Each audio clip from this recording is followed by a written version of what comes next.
TikTok, a place for dances, skits, and some of the most disturbing content ever uploaded to the internet. I made this iceberg myself, and it will only get darker as we go on. It started like any other night for 25-year-old Hannah Viverette. She was in her apartment, listening to music, recording herself dancing for a TikTok video. She had done this dozens of times before, completely unaware of what was about to happen. Out of nowhere, her balcony door silently slid open. At first, she didn't seem to notice, but then a man stepped inside. He didn't knock, he just stood there staring.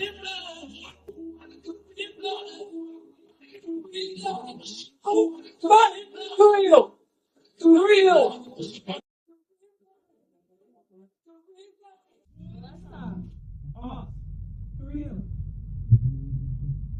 Please get off.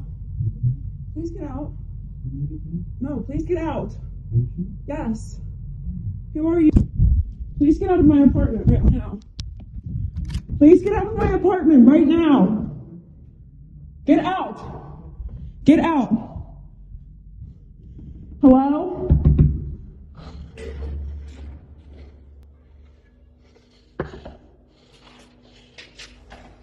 Some people thought the video might even be staged, until Hannah came out with the full story. As this wasn't a random break-in, this man had been watching her for months. After the break-in, police quickly identified the man as Angel Moises Rodriguez Gomez, a 36-year-old who lived nearby. And as the investigation continued, a much more unsettling truth came to light. This wasn't the first time he had been near her home. For months, Hannah had noticed strange things. She had recalled seeing him near her apartment complex multiple times before, though he had never done anything to make her feel immediately threatened like this. Her balcony wasn't on the ground floor either. There was no way he could have just walked in. When the police arrived, they found Angel still inside the apartment. He hadn't left, he hadn't tried to run. It was as if he thought he belonged there. He was arrested on the spot and later charged with burglary and stalking. The court set his bond at $20,000, a punishment that many felt was far too lenient, given what could have actually happened. As of now, there's no information about what he was sentenced to, but he was later taken into custody by US Immigration and Customs Enforcement. Ava Majery wasn't trying to be famous, at least not at first. Like millions of others, she started posting short videos of herself, lip-syncing to songs, dancing, and generally following trends. Seemingly at random, she seemed to hit the algorithm at just the right time, as by the time she was 14, Ava had gained over 1 million followers. And with that kind of attention came something most teenagers don't experience: fame. At first, Ava and her family saw TikTok as an opportunity. As she wasn't just building a fan base, she was making money too. Like many influencers, she monetized her growing audience through brand deals and paid interactions. But with that success came something darker. Among the thousands of comments and messages, some stood out. They weren't just from fans who liked her videos, they were from people who were obsessed. Ava had no way of knowing that one of these followers would eventually change her life. His name was Eric Rohan Justin, an 18-year-old from Maryland, and his interest in Ava wasn't exactly healthy. Eric followed her every move online, watching her videos over and over again. And he wasn't just leaving comments like everyone else, he was sending her hundreds of messages,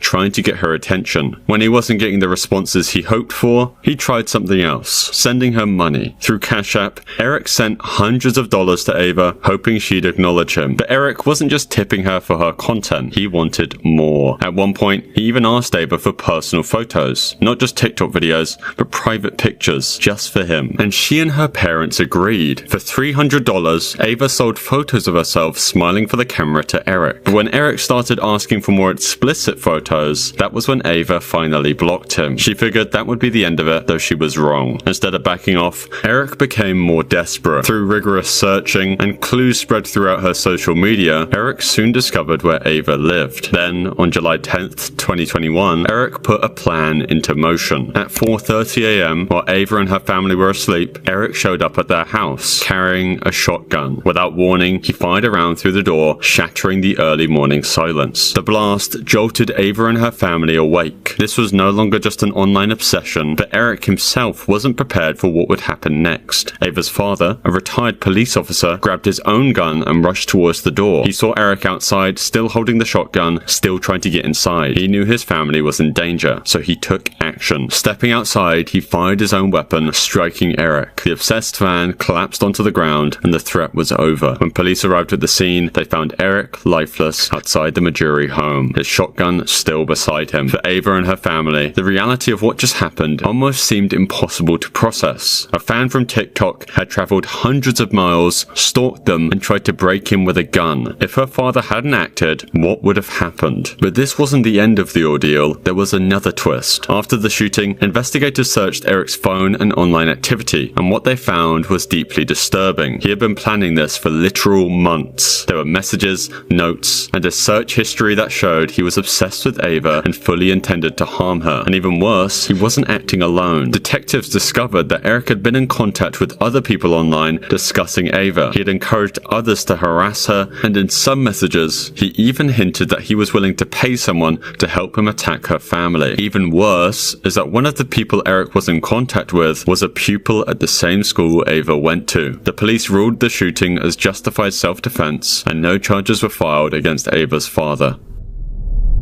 Madison Russo, a 19-year-old college student from Iowa, claimed she was facing the fight of her life, one that no teenager should ever have to endure. According to her social media posts, Madison had been diagnosed with pancreatic cancer, a rare and aggressive disease, as well as leukemia. To make matters even worse, she said that doctors had discovered a tumor the size of a football wrapped around her spine. Her emotional TikTok videos and GoFundMe campaigns painted the picture of a young woman fighting for her life. She spoke about the grueling effects of chemotherapy and the emotional toll of her diagnosis, inspiring thousands with her resilience. She even gave speeches at universities, urging people to stay strong no matter the odds. Sympathy soon turned into action though, as over 400 people donated nearly $40,000 to help her with what they believed were overwhelming medical bills. Fellow cancer survivors and kind strangers alike wanted to support her fight. But while most saw a brave survivor, a few saw something a little bit strange. For one, her medical equipment looked wrong. In some photos, her chemotherapy port was placed incorrectly. In others, the wires and tubing she showed didn't quite match the real-life medical devices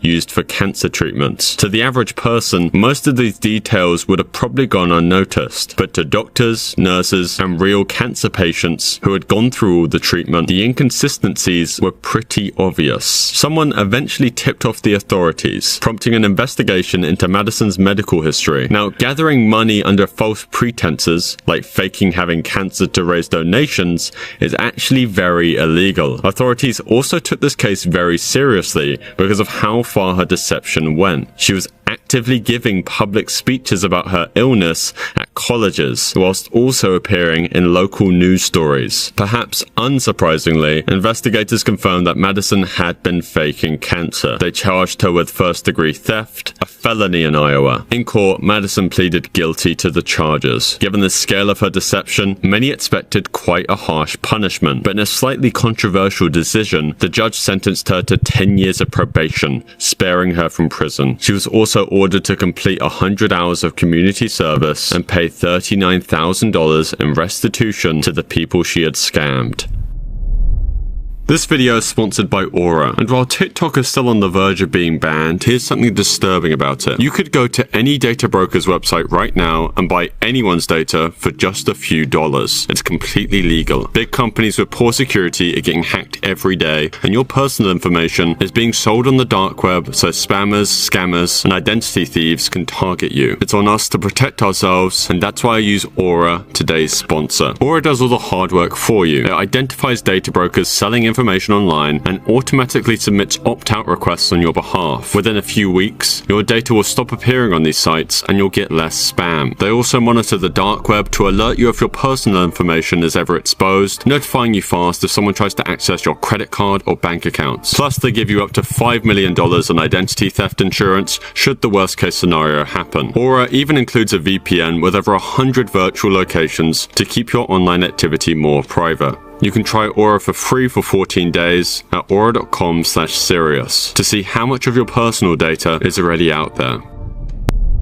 Taylor Jean Schrum was a young woman who had found her passion, motorbikes. On social media, Taylor shared her love for riding with thousands of followers. Her TikTok videos were filled with her going at high speeds, going on group rides, and scenic road trips. She often posted clips of herself weaving through traffic, and she made it look effortless. She wasn't reckless, at least not in her eyes. But motorbikes can be unpredictable. One wrong move, one small miscalculation, and everything can change in an instant. And as Taylor gained more attention online, she may have also started pushing the limits. As she wasn't riding just for herself anymore, she was riding for an audience. The evening of May 25th, 2022 probably felt like any other for Taylor Jean Schrum. She, along with a group of other bikers, hit the road, engines roaring, as they merged onto Interstate 95. Riding in a pack was something Taylor loved. As I said, motorbikes are unpredictable, but going on a highway with one makes it even more dangerous, even for experienced riders. Somewhere near mile marker 296, something went wrong. No one knows for sure what caused it, as maybe it was a sudden stop, maybe another rider lost control, maybe a car merged too close, forcing the bikers to react. But whatever it was, it triggered a chain reaction. One moment the group was riding smoothly, but the next, tires screeched against the asphalt and bodies tumbled into the road. Taylor was among them. She was thrown from her bike, hitting the pavement hard. Before she had a chance to move, headlights flooded over her. A Chevy Silverado was coming fast, and the driver didn't have enough time to react. Within moments, the highway was filled with flashing lights. Police cars, ambulances, bystanders stopping in shock. But there was nothing they could do. Taylor was gone. The news spread quickly. In a matter of hours, her social media was flooded with messages of disbelief. Her followers, the people who had watched her ride with such confidence, were now seeing her name in headlines. But what made her death even more unsettling was something she posted just before the crash. A TikTok video that in hindsight felt almost like a warning. The video was simple. Taylor sitting on her motorbike with a mocking caption reading, "You're gonna get yourself killed on that." But no one could have predicted how disturbingly ironic those words would become. Chosen Terrell Hanna wasn't famous. He wasn't a viral star. He was just someone posting dance videos like millions of others on the app. But what made him different, what made him disturbing, wasn't his content itself. It was what his videos revealed without him even realizing it. While his few followers watched him dance, the police watched for something else. His clothing, his movements, and even small details in the background began to match a series of unsolved crimes. And with each new post, he had unknowingly built a case against himself, until the authorities had everything they needed. He wasn't caught by a police chase, forensic evidence, or an informant. He was caught because of his own TikTok videos. And when officers finally knocked on his door, he had no idea just how much he had already confessed. For weeks, detectives had been searching for a masked suspect responsible for a string of armed robberies. Surveillance footage had given them glimpses of the man, his build, his movements, and a few key details about what he was wearing. But his face was still hidden, and the investigation had stalled. They needed something more, something concrete to tie a name to the crimes. Then, in one of the strangest twists imaginable, they found exactly what they were looking for on TikTok. Scrolling through Chosen Terrell Hanna's account, investigators were stunned. The first thing that caught their attention was a pair of white Nike shoes with red accents. The suspect in the robbery footage had worn the exact same shoes. It could have been a coincidence, but then they noticed a black backpack with a floral pattern. That same bag had been used in the robberies, visible in the security footage. Then came the final, most damning detail: his hair. In one of the crimes, a glimpse of the pinkish purple hair peeked out from under the suspect's mask. It was unmistakable. Piece by piece, the police built their case, using every frame of his TikToks they could to add to the evidence they already had. The shoes, the backpack, the hair, it was all there, hiding in plain sight. And with every post, every dance, Chosen had unknowingly tightened the noose around himself. And soon, detectives had seen enough. They knew they had their suspect. All that was left was to bring him in. On February 23, 2022, FBI agents and local law enforcement surrounded Chosen's home in Redford Township, Michigan. The arrest was swift, calculated, and left no room for escape. Agents arrived at his residence with a warrant, prepared for any resistance, but there was none. When they moved in, Chosen surrendered without incident. He was charged with 4 armed robberies, each carrying serious penalties. Prosecutors laid out the timeline of his crimes. Between December 2021 and February 2022, he had allegedly robbed multiple businesses, including a 7-Eleven, a petrol station, and a Dollar Tree, always brandishing a gun and demanding money. His videos were played in court side by side with the robbery footage. Chosen pleaded guilty to all 4 armed robberies. By doing so, he avoided a drawn-out trial and risk of an even harsher sentencing. In federal court, he was sentenced to 7 years in prison.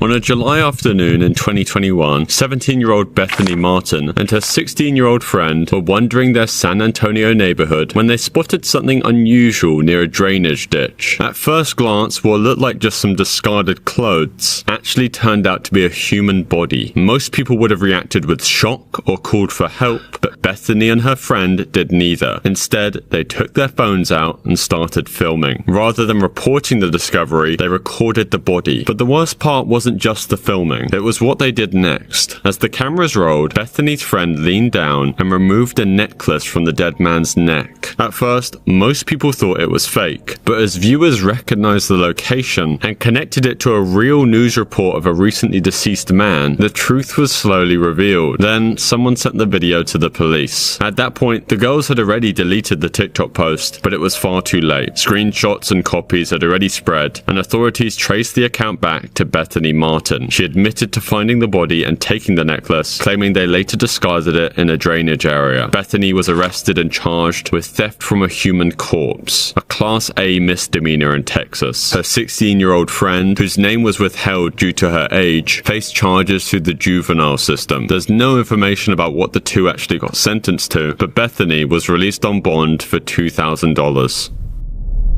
At just 18 years old, Cara Santarelli was finishing up her senior year at Northview High School in Florida. Like most teenagers, she used TikTok to share fun moments and connect with friends. Her videos often featured trending sounds or random clips of her daily life. But one post in particular would take on a very chilling meaning just days later. In the short clip, Cara sat in her car, recording herself with a relaxed and confident expression. The caption read, "When they tried to call me a bad driver, but I've never hit a person or an actual car." It was obviously a simple, playful post, something that you would probably forget almost instantly. She wasn't bragging or trying to be reckless. It was just a light-hearted response to the idea that she wasn't the best driver. It was a quiet Friday morning, just like any other. Cara was driving down US Highway 29, a familiar road that stretched through Florida. It was early, the sun barely rising, casting a glow over the empty highway. But Cara had no idea that someone else was on that road, someone driving the wrong way. A Chevrolet sedan was barreling towards her at full speed, heading straight into her lane. The driver, for unknown reasons, wasn't stopping. There were no signs of slowing down, no attempt to swerve. The two cars were on a collision course, and in an instant, there was no way to avoid what came next. The two vehicles crashed head-on with an incredible force, crumpling metal, shattering glass, and sending debris flying in every direction.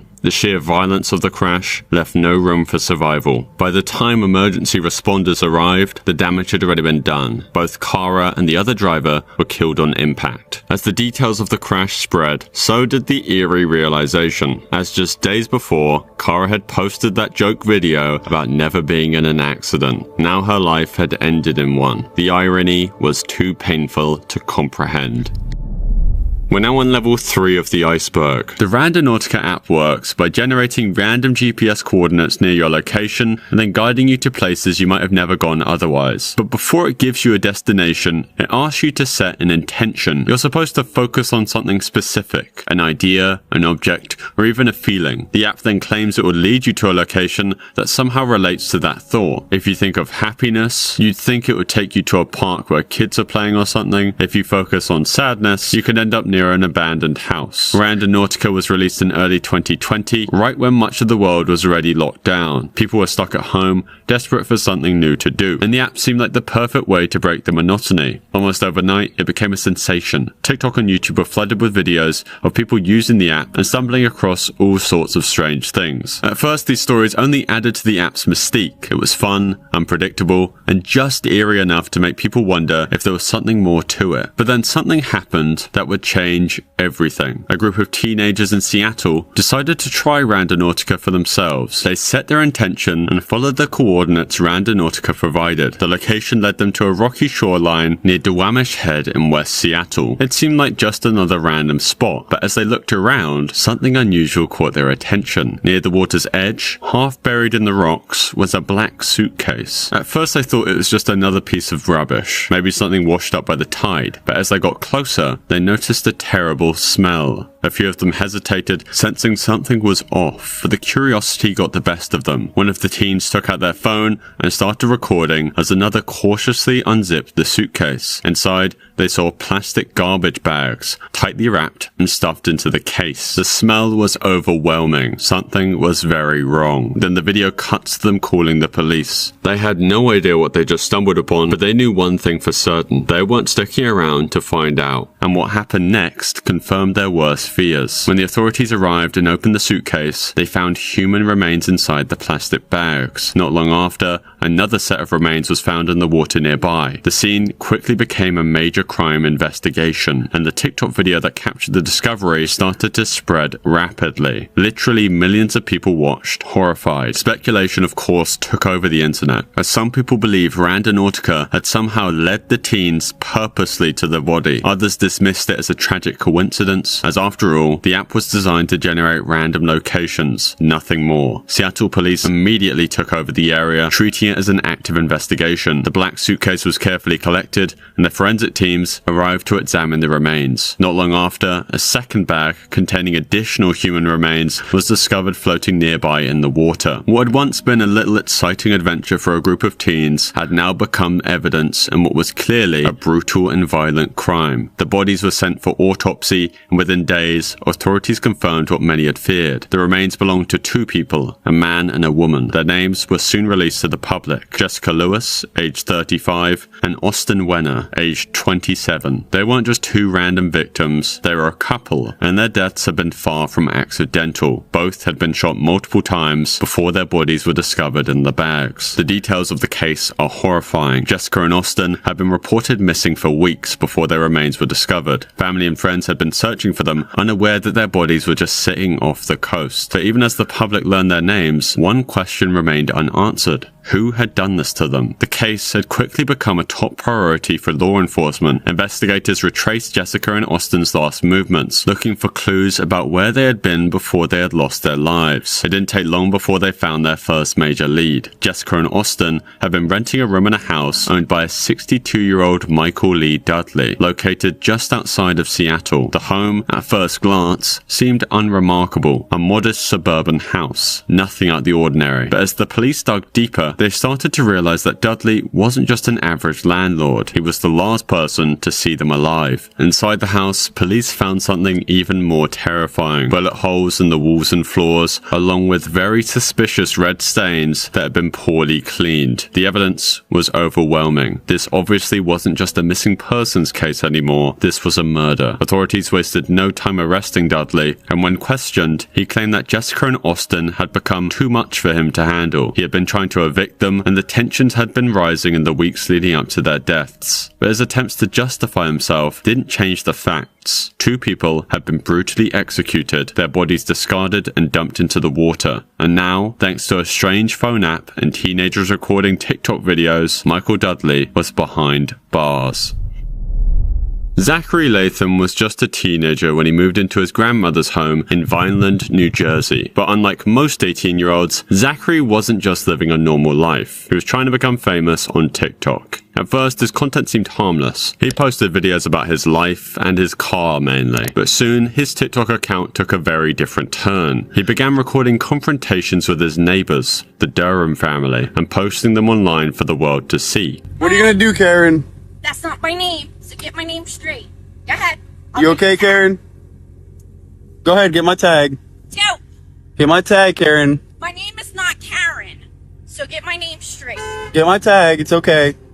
The Durhams had been growing frustrated with Zachary's behavior. He had a habit of speeding recklessly through the residential streets, ignoring the safety of the people around him. When the Durhams, especially William Durham Sr., a corrections officer, tried to call him out on it, Zachary didn't just ignore them, he made them his content. In one video, Zachary filmed himself arguing with Catherine Durham, William Sr.'s wife, calling her a Karen and laughing at her anger, and the video blew up, drawing in thousands of comments. Some people cheered him on, while others questioned why he was provoking her in the first place. But Zachary didn't stop. If anything, the attention fueled him. He made more videos, more confrontations. He even started tagging his posts with Road to Fame, as if this wasn't an actual dispute, but a storyline in a series he was creating, and it was working. To his followers, it was entertainment. To the Durhams, it was harassment. Then, on May 4th, everything came to a head. According to reports, the confrontation began when Catherine, William Sr., and their sons, William and Jonathan, decided to confront Zachary about his behavior. The Durham parents believed that Zachary had purposely swerved his truck towards their sons whilst they were out on their bikes, and after months of tension, they were no longer willing to let it slide.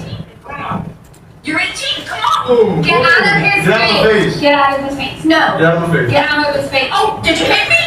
Did you hit me? Get off here, right?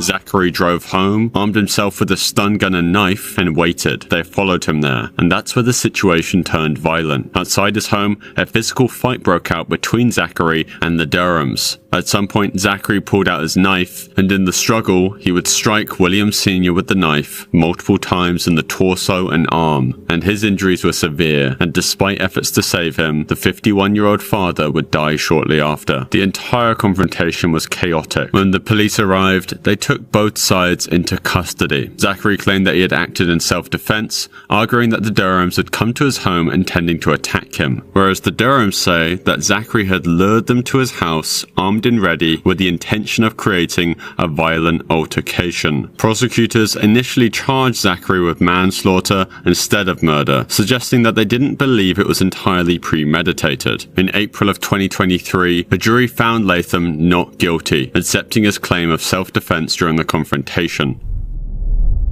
If you were scrolling through TikTok a few years ago, you might have come across a creator known as Yandere Freak. With a mix of cosplay and edgy humor, they had built up a significant following. Their real name was Mary Ann Oliver Snow, and they dressed up as popular anime and video game characters, acting out short skits and lip-syncing to dramatic audio clips. As their audience expanded, so did their influence. Yandere Freak became a well-known figure in certain corners of TikTok, amassing hundreds of thousands of followers. But what most people didn't realize was that behind the cosplay, a much darker story was unfolding. On the 17th of January 2021, Mary Ann Oliver Snow was hanging out in their home in Houston, Texas, along with several close friends. They had all known each other for years, and it was the kind of casual gathering they had done many times before, drinking, joking around, and just talking. But that night, something was different. At some point during the evening, Mary Ann retrieved a handgun, a Glock 19, which they claimed had once belonged to an ex-boyfriend who had left it behind. According to their later testimony, they believed the gun was unloaded. It wasn't meant to be a threat, it was just a prop in the moment, something to joke about. As Mary Ann showed off the gun, they pointed it at their friend Helen Hastings, who was just 18 years old at the time. Laughing, she started waving the weapon around. It was meant to be a harmless, edgy joke amongst friends. But then, in an instant, the gun went off. A bullet had struck Helen in the head, and she collapsed instantly. The friends scrambled, calling 911, as Mary Ann reportedly broke down, screaming in shock. Emergency responders arrived quickly, but there was really nothing they could do. Helen was pronounced dead at the scene. When police arrived, Mary Ann immediately claimed the shooting was an accident. She said she had no idea the gun was loaded and that they had pulled the trigger without meaning to fire. According to their account, they had played with the gun before,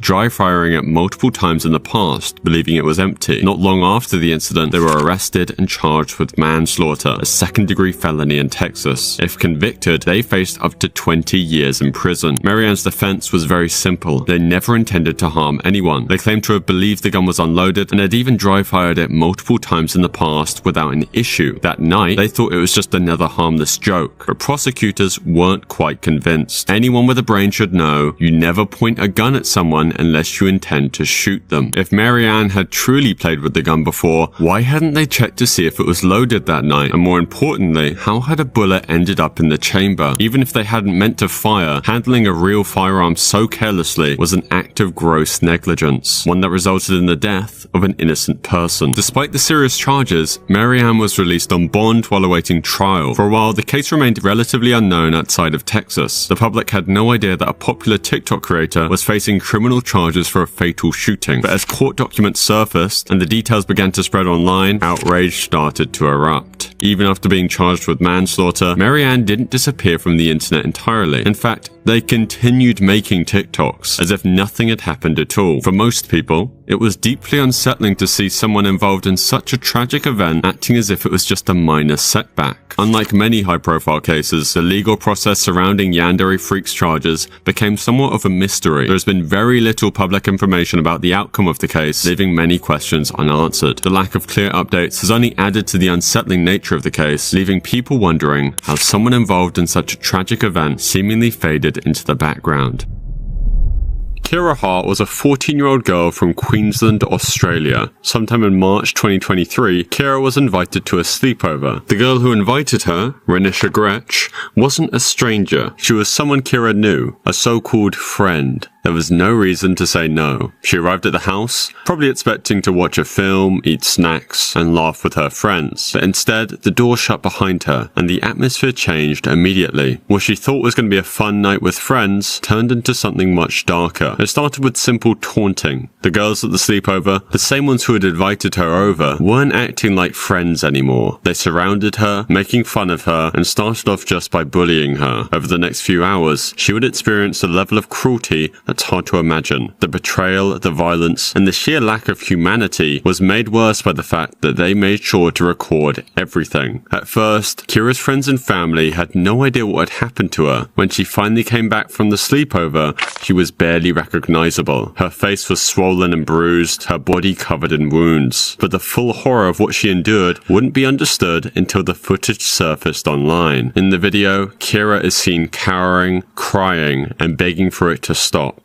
But there was no mercy. The girls who were supposed to be her friends are now her tormentors, taking turns hitting, kicking, and slicing her with knives. They pulled her by her hair, mocking her and laughing, as if it were some sort of game. The video was first uploaded to Snapchat and TikTok by the attackers themselves. They bragged about what they had done, almost as if they were proud of it. But once the footage made its way onto Instagram, Twitter, and Facebook, it started to spread more quickly. Despite social media platforms taking the video down, it had already been reshared thousands of times. And under the mounting pressure, authorities soon took action. The three girls responsible, Chloe Denman, sisters Renisha and Shania Gretsch, were arrested and faced multiple charges, including assault occasioning bodily harm and deprivation of liberty. But due to their ages, with the youngest of them being 12, it's very likely that they will not face any sort of heavy punishment. We're now on level 4 of the iceberg. Dino and Zara were one of those couples. Their videos, pranks, challenges, and everyday moments built a loyal audience, with fans calling them relationship goals. But social media often hides reality. On July 4th, 2024, something went terribly wrong. An argument broke out between Dino and Zara, the details of which are still unclear, but it quickly escalated into something far more dangerous than anyone could have expected. In a moment of rage, Dino allegedly pulled out a weapon, aimed it at Zara's face, and fired it. Neighbors and emergency responders rushed to the scene, finding Zara in critical condition. She was immediately transported to the hospital, where doctors worked desperately to save her life. Miraculously, she survived the shooting, but the injuries she suffered were severe. While Zara was in a hospital bed fighting to recover from her injuries, Dino was facing the full force of the law. Authorities arrested him in connection with the shooting, and he was booked into jail.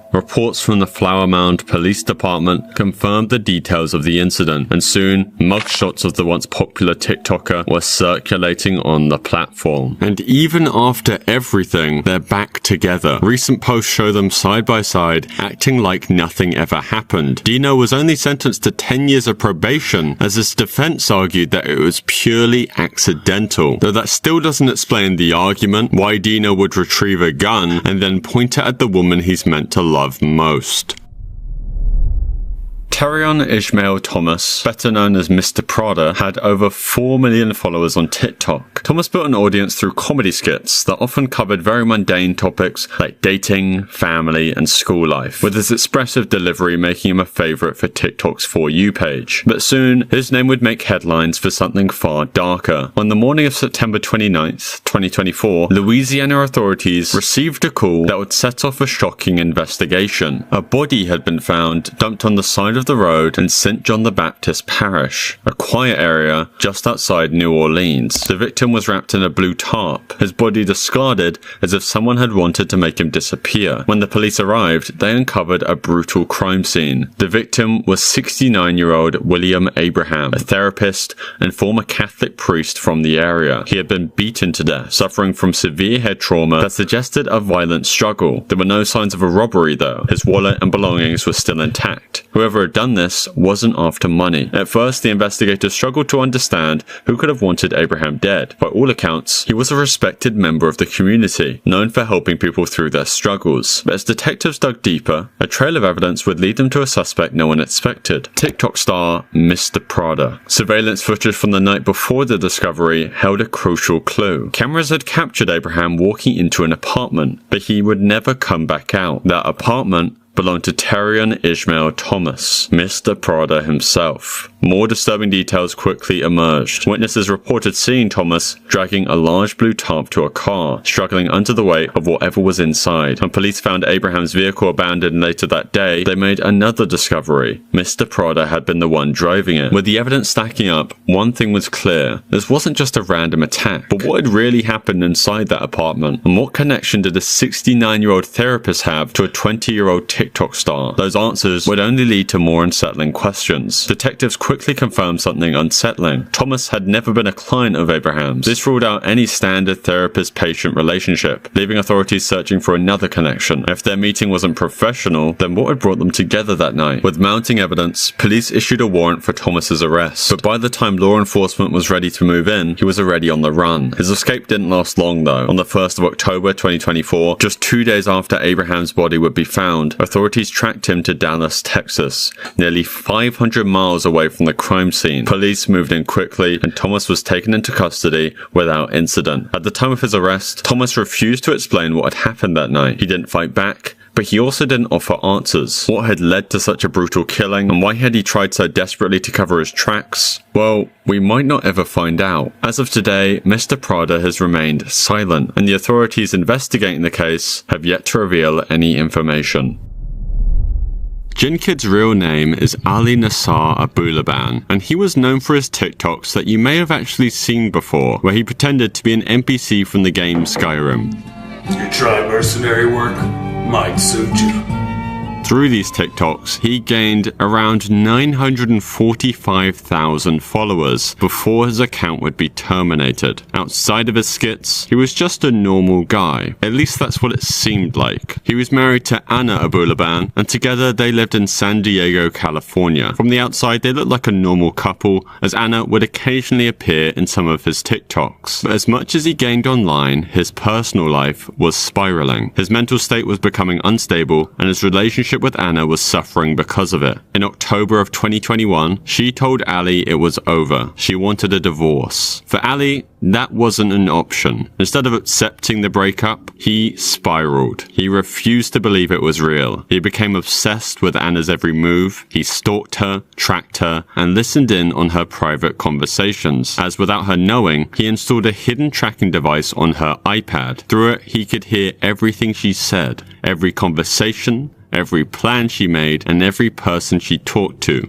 It was all being monitored, and in Ali's mind, he was building a case against her, convincing himself that she was betraying him. As the days passed, His paranoia deepened. Though he wasn't just hurt, he was furious. He felt abandoned, humiliated, and powerless. And that's when his obsession took its darkest turn. On October 21st, 2021, Ali was listening in on Anna once again. This time, what he heard shattered whatever was left of his sanity. Another man was with her in her apartment. In that moment, something inside Ali snapped. He muttered to himself, "I caught her. I finally caught her," several times. He wasn't thinking anymore. He was purely acting. Fueled by his rage and jealousy, he grabbed his gun and made a decision that would destroy everything. And then just hours later, tragedy struck. Ali stormed into the Spire San Diego luxury apartments, riding up the elevator to the 35th floor, where Anna lived. When he reached the door, he didn't hesitate. He forced his way inside.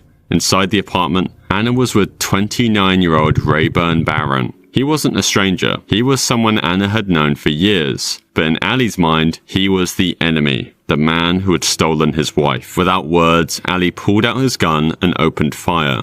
The first shot hit Rayburn, ending his life instantly. Anna screamed, but there was nowhere she could run. In the next moment, Ali turned the gun on her and ended her life. It was over in mere seconds. He had taken the lives of the woman he once loved and the man he believed had taken her from him. Ali then got in his car and started driving. Then he made a phone call to his mother. In a matter-of-fact tone, he simply told her,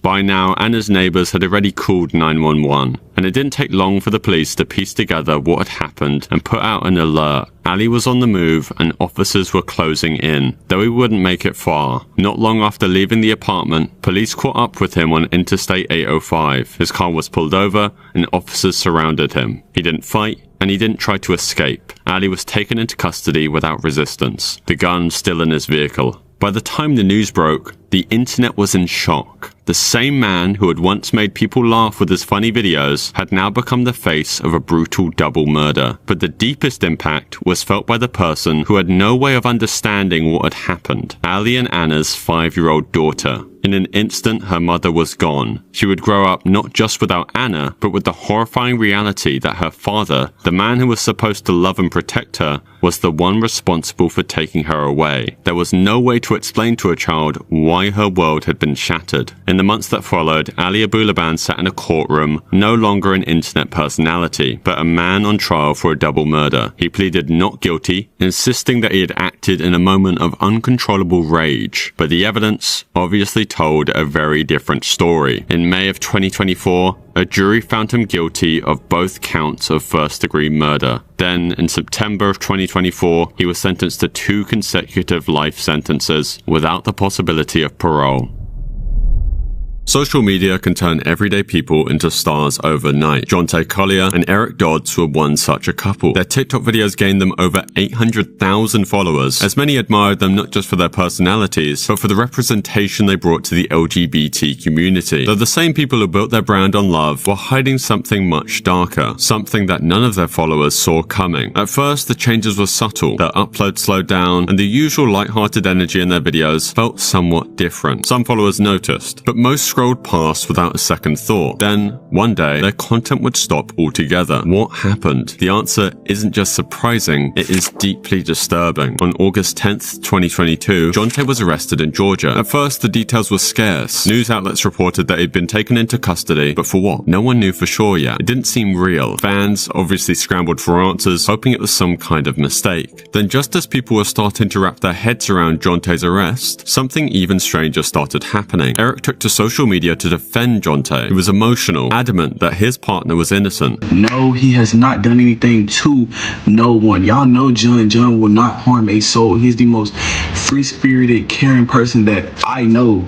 To him, this was just a mistake, something that would soon be cleared up. He reassured their fans that Jonte would be home soon, but that never happened, because just days later, Eric was arrested too. The same man who had been pleading for Jonte's innocence was now in handcuffs himself. 2 arrests on the same case, same sudden disappearance from social media. On August 1st, 2022, in Rossville, Georgia, a man named Dakota Bradshaw had been shot inside his home. Witnesses reported seeing 2 vehicles speeding away from the scene, a red truck in a blue Dodge Challenger. Bradshaw was rushed to Arlinger Hospital, but it was too late. He didn't survive. As police pieced together the evidence, their investigation led them to John Tay Collier and Eric Dodds. On August 8th of 2022, a murder warrant was issued for John Tay, and just 2 days later, he was arrested in Huntsville, Alabama. At that moment, many assumed the case was closed, but on August 15th, investigators took it a step further. A second murder warrant was issued, this time for Eric. The very next day, he would be arrested. Their fans were in complete shock. Over the next following months, more details would emerge. While authorities did not publicly disclose a specific motive, the prosecution had enough evidence to charge both men with felony murder. Even after the convictions, many questions remained unanswered. What exactly happened between Dakota Bradshaw and the two TikTokers before the shooting? And what was the motive? Authorities never publicly confirmed these details, leaving room for continued speculation. But one fact remained clear. Now, with both men sentenced to life in prison, their time in the spotlight had come to a permanent end. By May of 2023, after standing trial, both Collier and Dodds were found guilty of felony murder. They were both sentenced to life in prison. The TikTok couple, who had once been known for their playful videos and seemingly perfect relationship, would now spend the rest of their lives behind bars.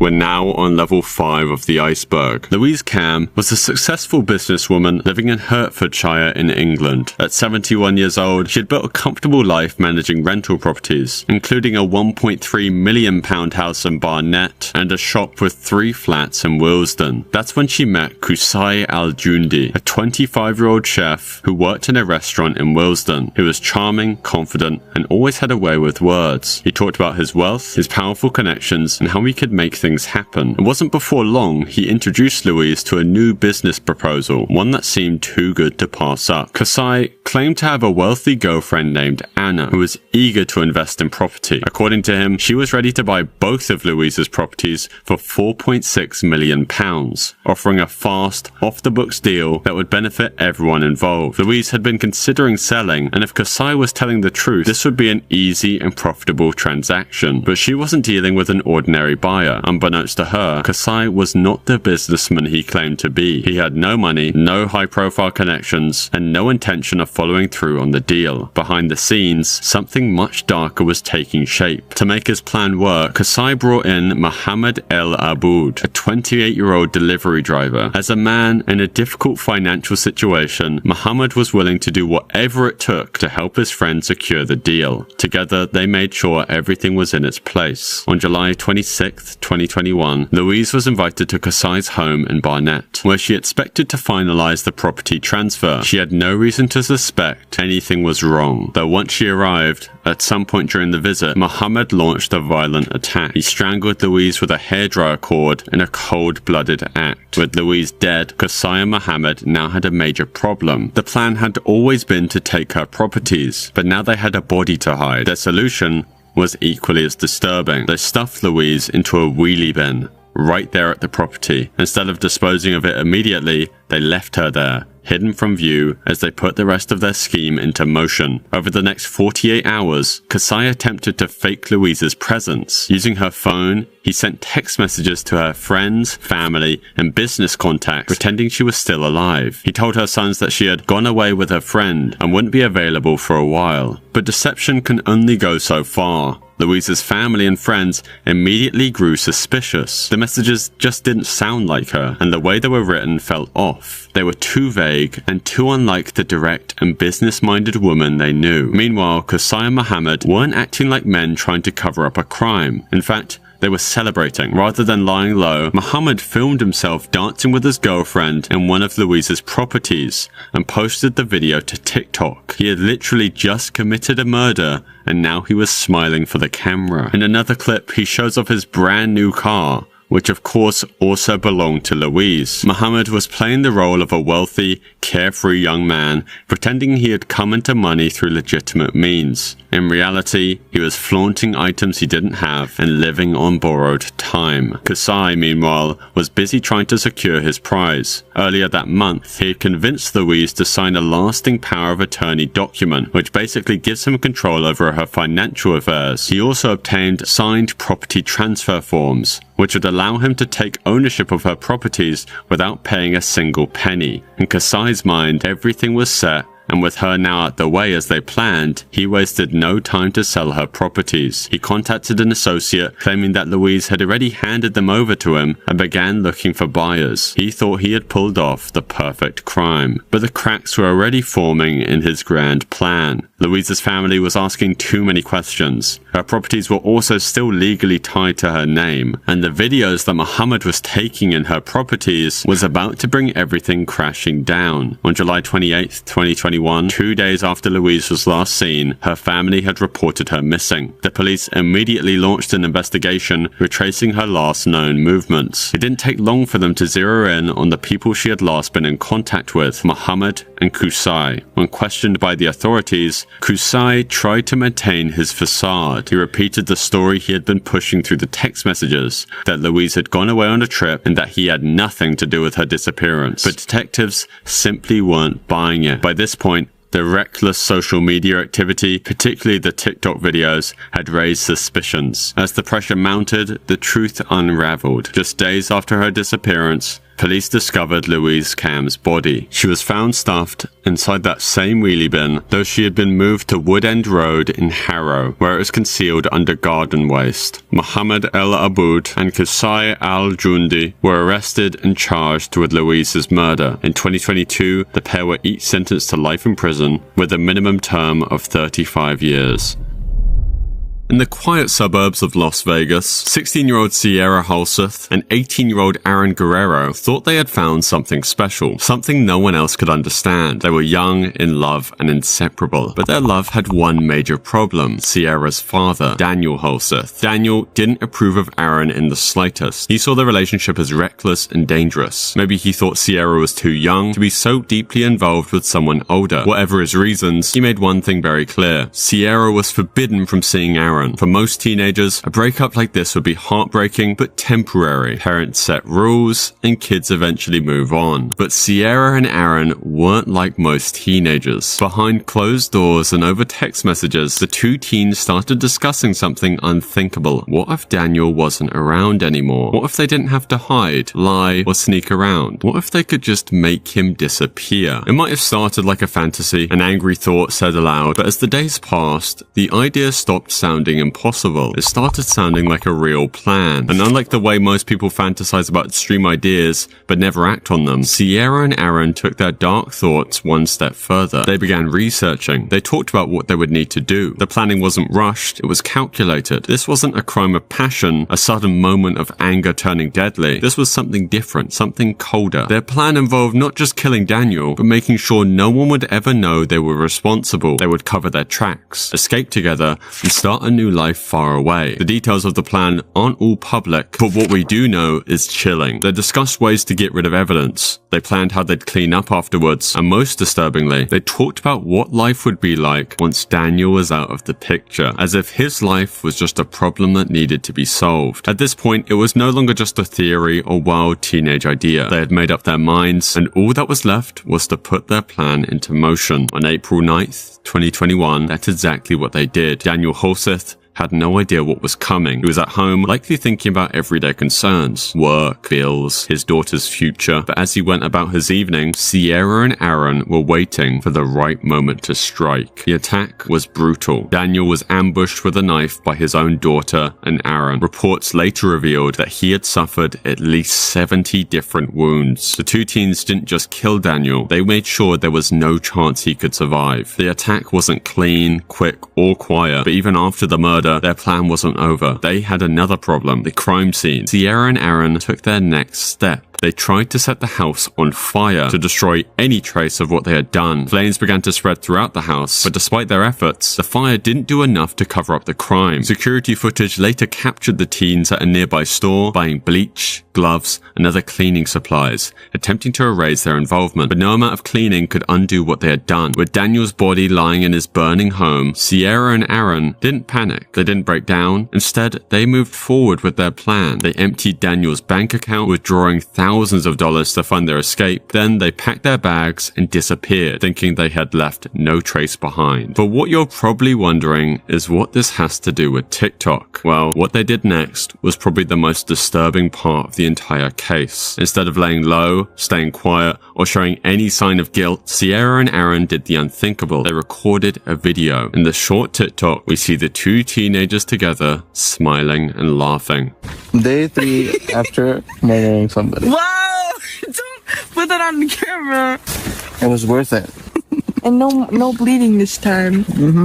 We got through that. The video became one of the many pieces of evidence in the case, as it was proof they didn't see what they had done as a mistake. They saw it as a shared experience, something that bonded them even further. Meanwhile, back in Las Vegas, authorities were quickly piecing things together. The fire hadn't completely destroyed the crime scene, and it didn't take long for investigators to realize that Daniel Horsif's death wasn't an accident. With the evidence stacking up, police launched a manhunt for Sierra and Aaron. The two had taken off, traveling across states in an attempt to disappear. But their freedom wouldn't last long. Just 3 days later, on April 13th, 2021, the couple was found and arrested in Salt Lake City, Utah. In early 2023, both Sierra and Aaron took plea deals to avoid a trial. They pleaded guilty to first-degree murder, conspiracy to commit murder, and arson. By taking the deal, they avoided the possibility of a harsher sentence, but their punishment was still severe. On April 8th, 2023, Sierra was sentenced to 20 years to life in prison, and a month later, in March, Aaron received the same sentence, 20 years to life.